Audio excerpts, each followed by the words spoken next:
6장 1절에서 4절까지 말씀입니다. 욥이 풍자하여 이르되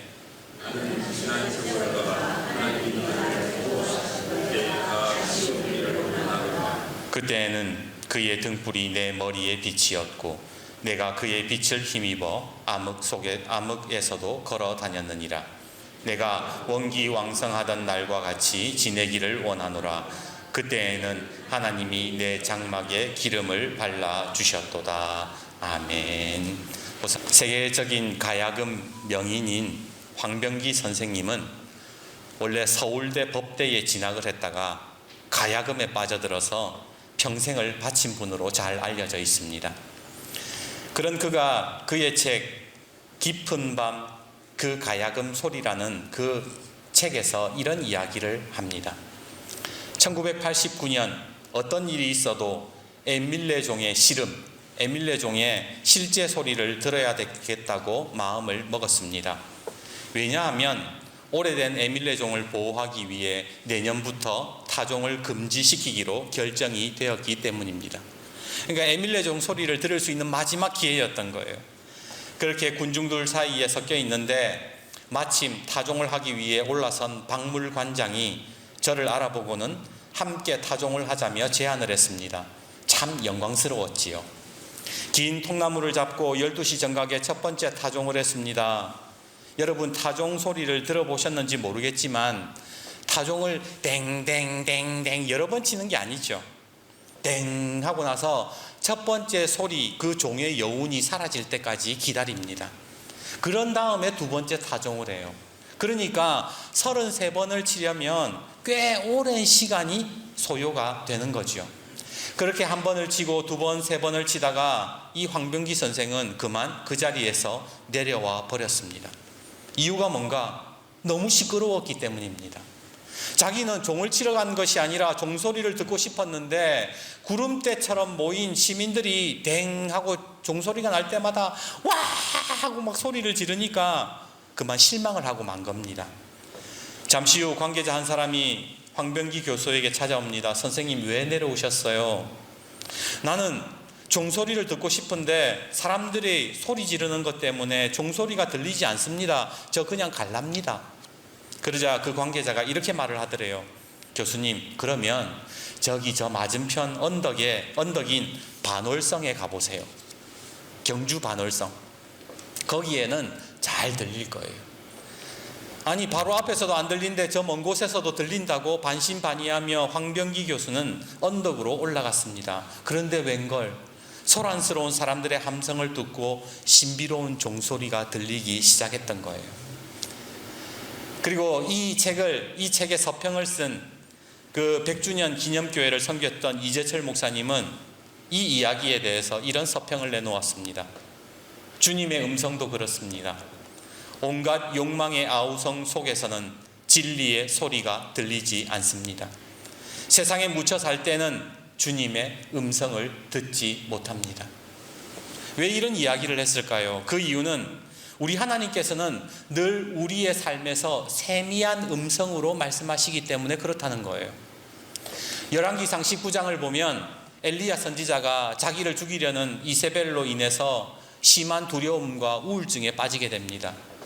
그때 하나님께서 엘리야에게 말씀하세요. 엘리야야, 네가 어찌하여 여기 있느냐?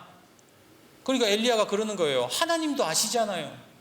저 무서운 이세벨이 군대를 이끌고 와서 저를 죽이려고 하잖아요. 그러자 하나님께서 엘리야에게 야, 너 일단 산으로 올라가. 그래서 산에 올라갑니다.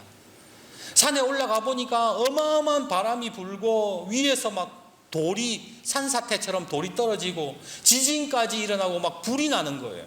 얼마나 무섭고 두렵겠습니까? 자칫 이러다가 엘리야가 크게 다치거나 죽을 수도 있어요. 그런데 이 와중에 하나님이 아무 말씀도 안 하시는 거예요.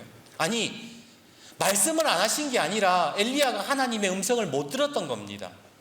그리고 이 자연재해 같은 것들이 다 지난 후에 고요할 때에 하나님의 세미한 음성이 들리기 시작했다고 성경은 말씀을 하고 있지요. 하나님이 또 물으세요. 엘리야야, 네가 어찌하여 여기 있느냐? 오늘 우리의 생활 속에서도 하나님이 말씀 안 하시는 게 아니에요. 우리가 못 듣는 거예요. 너 왜 여기 있어? 네가 있어야 될 자리가 아닌데 너 여기 왜 여기에 있어? 하나님이 물으시는 거예요. 그 고요한 중에 하나님이 이렇게 엘리야에게 말씀해 주세요. 너는 이렇게 하고 이렇게 하고 이렇게 해라. 지금 이 말씀이 우리에게 말씀해 주는 바가 무엇인가? 하나님은 늘 말씀하시지만 시끄러운 소리 때문에 우리가 제대로 듣지 못한다라는 겁니다. 우리가 살아갈 때에 폭풍 같은 두려움이 임할 때가 있습니다.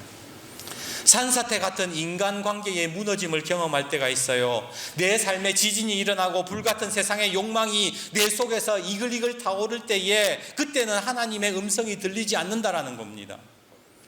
왜냐하면 하나님은 세미한 음성으로 계속해서 말씀하시기 때문입니다. 그래서 엘리야가 고요하게 있을 때에 하나님의 음성을 들었다. 성경이 그것을 우리에게 말씀해 주고 있는 것이지요. 오늘 여러분들은 어떠세요? 주님의 음성 듣고 사십니까? 아마 주님의 음성을 듣는다는 말이 뜬구름 잡는 것처럼 느껴지는 분도 계실 겁니다. 하나님이 말씀을 하신다고? 하지만 우리 하나님은 지금도 말씀하시는 분이세요. 그래서 오늘 우리가 어떻게 하면 주님의 음성을 들을 수 있는가, 그것을 함께 나누어 보고자 합니다. 여러분, 어떤 사람이 주님의 음성을 들을 수 있을까요? 첫 번째는 기다리는 사람이 들을 수 있다는 거예요. 2절 말씀을 먼저 한번 읽어봅시다. 오늘 본문 2절입니다. 2절 같이 읽습니다. 시작. 나는 지난 세월과 하나님이 나를 보호하시던 때가 다시 오기를 원하노라. 지금 욥의 상황이 어때요? 모든 것들이 다 무너진 상황이에요. 그렇죠? 아내는 도망갔고 자식은 죽었고 전 재산을 잃었어요. 마치 엘리야가 산사태를 경험하고 지진을 경험하고 불을 경험하는 그런 상황인 거예요. 그런데 지금 욥이 뭐라고 얘기하느냐? 하나님이 나를 보호하시던 때가 다시 오기를 원하노라. 그렇게 하나님을 기다리더라는 겁니다. 천주교 신부였던 티모시 도란이라는 사람은 예수님을 기다리는 대림절에 대해서 이런 표현을 했어요. 제가 나이가 들기 시작하면서 깨달은 것은 인생 모든 것이 대림절이라는 것입니다. 대림절이 뭐예요? 예수님 기다리는 거잖아요. 이분이 인생은 기다림의 투성이다, 모든 것이 대림절이다 라고 이야기를 했다라는 거예요. 계속해서 그의 말을 인용하겠습니다. 환자는 병원에 가서 검사를 받은 후 기다린다. 암인지 아닌지, 그것이 기다림이다. 학생은 학교에 입학 원서를 써놓고 기다린다. 과연 입학이 되는지 안 되는지. 이것도 대림절의 기다림이 아닐까? 타지에 자녀를 보낸 부모들은 기다린다. 자녀가 건강히 돌아올 것인가? 사랑하는 사람이 의식을 잃고 병원에 누워있을 때에 우리는 기다린다. 깨어날까 안 깨어날까? 부부싸움 후 문을 쾅 닫고 나간 배우자를 생각하며 문을 바라보며 기다린다. 불경기에 일자리를 잃고 새로운 일자리를 찾아 헤맨다. 모든 것이 기다림이다. 모든 것이 대림절이다. 오늘 여러분들은 무엇을 기다리고 계십니까? 욥은요, 하나님을 기다린다라고 그렇게 이야기를 하고 있습니다. 나는 지난 세월과 하나님이 나를 보호하시던 때가 다시 오기를 원하노라. 예전에 우리 어르신들이 신앙이 뜨거웠던 시절을 가끔씩 추억 삼아 이야기를 하십니다. 목사님, 옛날에는 피아노가 없었어요. 그래서 강대상 치면서 찬양을 불렸는데도 그때도 은혜가 충만했습니다. 추운 겨울 벌벌 떨면서도 교회에 옹기종기 모여 예배드릴 때가 얼마나 좋았는지 몰라요. 하루 종일 피곤한 몸을 이끌고 교회에 봉사하고 북치고 전도 나가던 시절, 그래도 피곤한 줄 모르고 살았습니다. 누군가는 이미 다 지나간 일이라고 말하겠지만, 그러나 하나님을 기다리는 사람은 지금 현재가 어떠하든지 여전히 하나님을 기다리고 있는 사람, 하나님의 은혜를 사모하는 사람이라는 거예요. 오늘 욥이 그렇지 않습니까? 왕년에 내가 이 정도로 잘 나갔다, 지금은 왜 이 모양 이 꼴인지 모르겠다, 그렇게 자기의 삶을 한탄하는 것이 아니라 여전히 하나님의 은혜를 기다리고 사모하더라는 겁니다. 이것이 대림절을 기다리는 우리의 모습이어야 된다는 거예요. 우리는 우리의 소원과 기다림은 늘 바뀝니다. 어떨 때는 하나님이 이런 걸 들어주시기 바랍니다. 어떨 때는 뭐 병에 대해서, 어떨 때는 경제에 대해서 수많은 기다림과 또 소원들을 가지고 있잖아요. 그런데 오늘 주님께서는 주님을 기다리는 사람에게 하나님께서 응답하시고 음성을 들려주신다라고 약속을 하시는 거예요. 그래서 시편 40편 1절에 이렇게 말씀합니다. 내가 여호와를 기다리고 기다렸더니 귀를 기울이사 나의 부르짖음을 들으셨도다. 뭐 있다 그래요? 기다렸다 그러잖아요. 그러기에 오늘 대림절 첫 번째 주일, 주님을 기다림으로 주님의 음성을 들을 수 있는 저와 여러분이 되기를 주님의 이름으로 축복합니다. 그럼 두 번째로 어떤 사람이 하나님의 음성을 듣는가? 바로 하나님을 힘입는 사람이 하나님의 음성을 들을 수가 있어요. 3절 말씀을 한번 보세요. 3절입니다. 그때에는 그의 등불이 내 머리에 빛이었고 내가 그의 빛을 힘입어 암흑에서도 걸어 다녔느니라. 힘들 때에도, 암흑 속에서도 그 빛을 힘입어서, 하나님을 힘입어서 내가 살았다라고 욥이 그렇게 고백을 하는 겁니다. 겨울이 되면요, 우리 동네의 필수품이 후레쉬인 것 같아요. 해가 금방 떨어지기도 하고, 동네에 가로등이 몇 개가 없어서 저녁 8시만 되면 밤 한 11시, 12시 된 것 같아요. 근데 후레쉬 하나만 탁 켜면 어떻습니까? 든든하잖아요. 작년 이맘때인가요? 우리 김명신 집사님이 갑자기 사라지셔서 밤늦게 집사님을 찾으러 다녔던 기억이 납니다. 아마 이맘때였던 것 같아요. 날도 추운데 혹시 밭고랑에 집사님이 넘어져 누워 있는 것은 아닌지, 집사님이 하염없이 걷다가 산으로 올라간 것은 아닌지 너무너무 걱정이 되는 거예요. 그래서 사모랑 같이 차를 타고 신성, 도양, 풍산, 심지어 도청까지 한 2-3시간을 돌아다녔던 것 같습니다. 날은 점점 추워지고 시간은 자정을 넘겨서 이제 새벽인데 막 겁이 나는 거예요. 그때 사모가 조용히 옆에서 찬송가를 불렀습니다. 찬송가 382장. 오늘 우리 호산나 찬양대가 불렀지요. 너 근심 걱정 말아라. 주 너를 지키리. 주 날개 밑에 거하라. 주 너를 지키리. 주 너를 지키리. 아무 때나 어디서나 주 너를 지키리. 늘 지켜주시리. 그리고 말씀이 생각이 났습니다. 사무엘상 30장 6절. 다윗이 크게 다급하였으나 그의 하나님 여호와를 힘입고 용기를 얻었더라. 다윗이 다급한 상황에 처했을 때에 뭐를 힘입었다고요? 여호와 하나님을 힘입어서 용기를 얻었다라고 성경은 그렇게 말씀하잖아요. 히브리서 10장 9절은 이렇게 말씀합니다. 그러므로 형제들아, 예수의 피를 힘입어 성소에 들어갈 담력을 얻었다. 사도행전 13장 38절, 이 사람을 힘입어 죄사함을 너희에게 전하는 것이며, 시편 5장 7절, 오직 나는 주의 풍성한 사랑을 힘입어 주의 집에 들어가 주를 경외함으로 성전을 향하여 예배하리이다. 이게 무슨 말이냐면, 하나님 앞에 예배할 때에도 하나님께 힘입어서 예배했다. 전도할 때에도 하나님을 힘입어서 전도했다. 또 하나님의 힘을 입어서 내가 하나님의 백성이 되었다라고 성경은 그렇게 고백을 하더라는 겁니다. 우리는 살면서요, 내 스스로 할 수 있는 일이 참 많다라고 생각합니다. 스스로 돈도 벌 수 있다고 생각하고요, 목회도 혼자 힘으로 할 수 있다, 기도도 봉사도 혼자 힘으로 할 수 있다고 착각할 때가 얼마나 많은지 모릅니다. 그러나 예수 그리스도의 힘을 입지 않고서는 아무것도 할 수가 없습니다. 왠지 아세요? 요한복음 15장 5절에 예수님께서 그러셨거든요.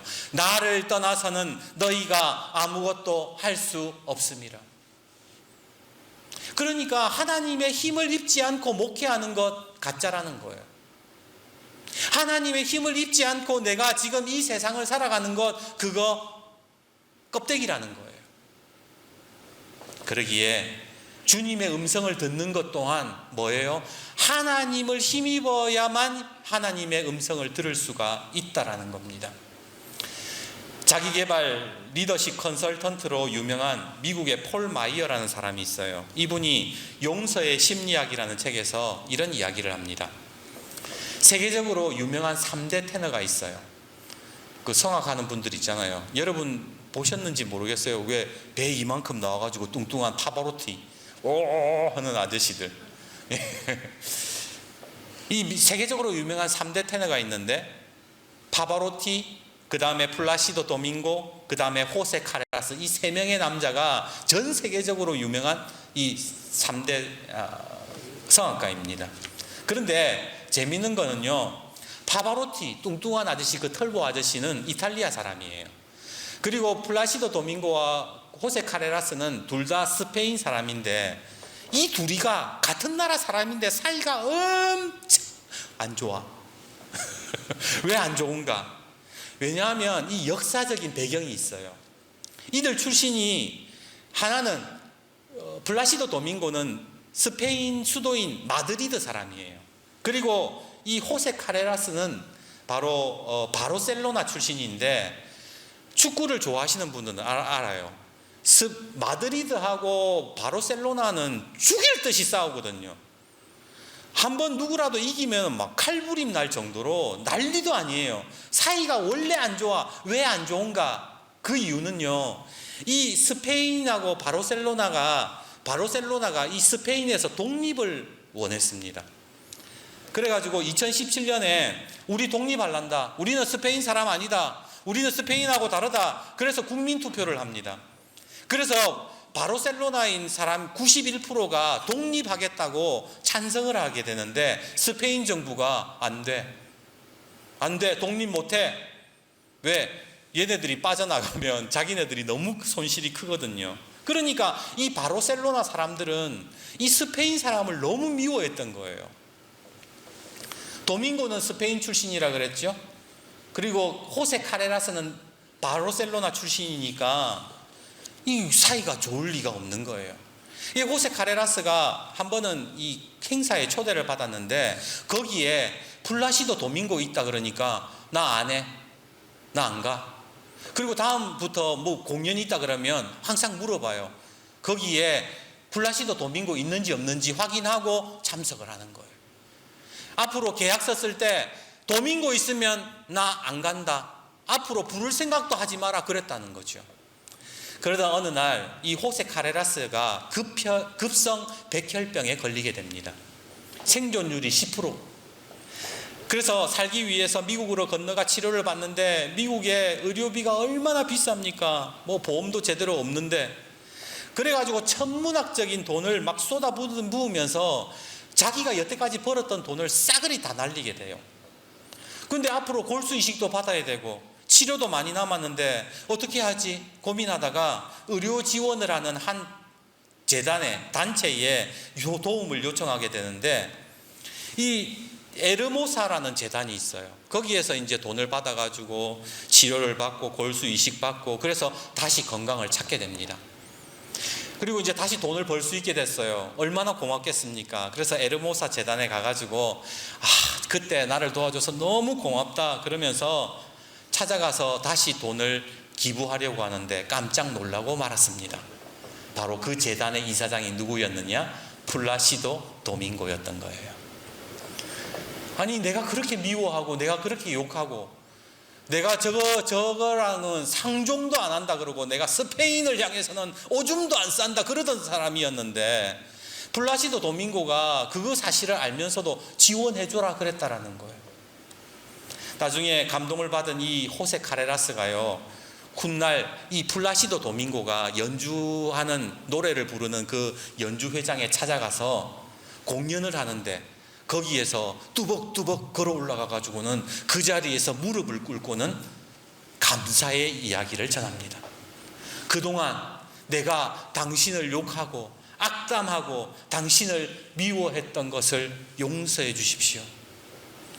당연히 플라시도 도밍고가 그를 탁 안아주죠. 사람들 박수. 저는 그 글을 보면서 이런 생각을 했습니다. 용서라는 것도 예수님의 힘을 입어야 할 수 있겠다. 아무리 용서하려고 그래도 용서가 안 될 때가 얼마나 많습니까? 가족 간의 관계 속에서, 시어머니와의 고부 관계 속에서, 부모 자식 관계 속에서, 이게 내가 하루에도 수천 번 용서를 하지만 안 될 때가 너무나도 많잖아요. 무너질 때도 많잖아요. 예수님의 힘을 입어야만 가능한 거예요. 시편 84편 5절은 이렇게 말씀합니다. 주께 힘을 얻고, 주께 힘을 얻고 그 마음에 시온의 대로가 있는 자는 복이 있나이다. 어떤 사람이 복이 있다고요? 주님께 힘을 얻는 사람이 복이 있다고요. 그러기에 오늘 하나님의 힘을 얻고 살아갈 수 있는 저와 여러분이 되기를 주님의 이름으로 축복합니다. 하나님의 힘을 얻을 때에 주님의 음성이 들리게 되는 거예요. 마지막 세 번째, 어떤 사람이 하나님의 음성을 듣는가? 바로 하나님과 우정을 쌓는 사람이라는 거죠. 4절 말씀을 한번 봅시다. 4절 같이 읽읍시다. 시작. 내가 원기왕성하던 날과 같이 지내기를 원하노라. 그때에는 하나님이 내 장막에 기름을 발라주셨도다. 여기에서 하나님이 내 장막에 기름을 발라주셨다. 집에다가 기름을 바르는가? 좀 이해가 안 되시죠? 우리가 지금 개역 개정을 쓰는데 그 전에 썼던 개역 성경에는 이렇게 되어 있어요.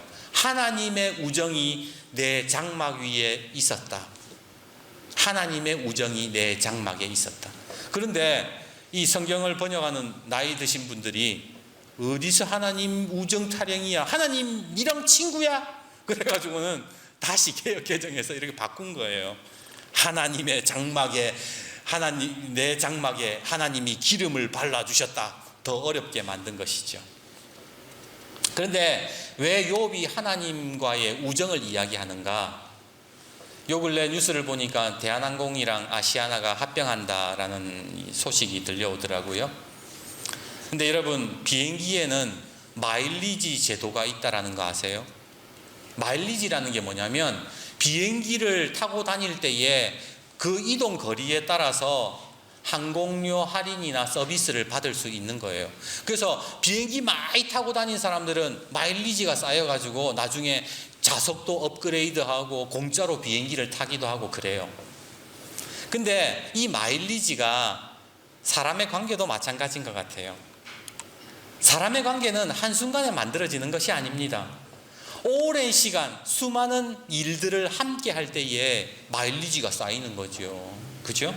그리고 그 함께한 시간들과 그런 경험한 사건들이 많을 때에 우정은 더 견고해지는 겁니다. 예전에 어떤 분이 저에게 그러시더라고요. 내 아무리 기도해도 하나님 말 안 하던데? 그럴 수밖에요. 마일리지가 없는데. 하나님과의 관계가 제대로 쌓이지 않았는데 어디서 은혜를 거저 먹으려고. 우리는 욥을 보면서 욥이 고난 가운데에서도 입으로 범죄하지 않았다, 고난을 이겨냈다, 그렇게 알고 있잖아요. 그런데 성경을 좀 더 깊이 들여다보면 그게 전부가 아니에요. 그는 욥은 계속해서 하나님을 기다렸고요. 그 어렵고 힘든 고난 가운데서도 계속해서 하나님 기다리고, 힘든 순간에도, 어려운 순간에도 하나님께 힘을 얻어서 그 친구들과 함께 친구들과 반대로 하나님을 변호하고 오랫동안 하나님과의 관계 속에서 우정을 지키려 했던 사람이라고 성경은 그렇게 말씀을 하더라는 거예요.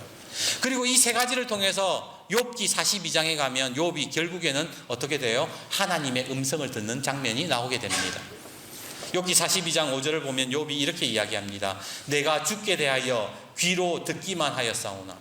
여태까지는 다른 사람들에게 하나님의 이야기를 듣기만 했지만 이제는 눈으로 주를 배움나이다. 하나님을 경험했다라는 거예요. 하나님 만났다라는 거예요. 오늘은 대림절 첫 번째 주일입니다. 대림절이란 예수님 오심을 기다리는 주간이지요.